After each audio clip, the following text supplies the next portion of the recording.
வணக்கம். இன்றைக்கி என்ன சமையல்னு பார்க்கலாம் வாங்க. இன்றைக்கி ஸ்பெஷல் கீரை வடைங்க. சூப்பராக செய்திருக்கிறோம், ஜம்முன்னு செய்திருக்கோம். அதில் ஒரு 2 எடுத்து வச்சுக்கலாம். அடுத்து மீன், காளான் மீன் வறுவல்.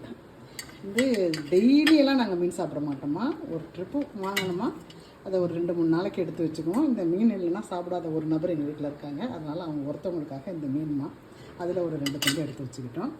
அடுத்து மிளகு ரசம், மிளகு ரசமாக அது ஒரு 2 கரண்டி எடுத்துக்கலாம். சூடாக மிளகு ரசம் கொஞ்சம்.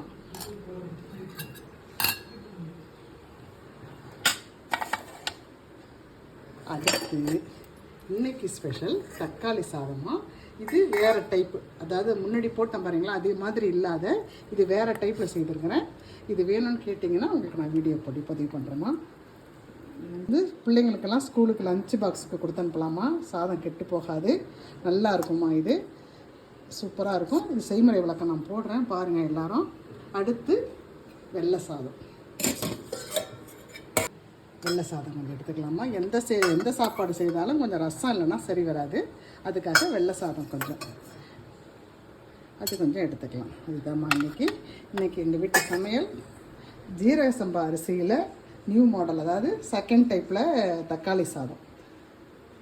ஜீரக சம்பா அரிசி ஒயிட் ரைஸ் கொஞ்சம், மிளகு ரசம் கொஞ்சம், கீரை வடை, காளான் மீன் வறுவல்.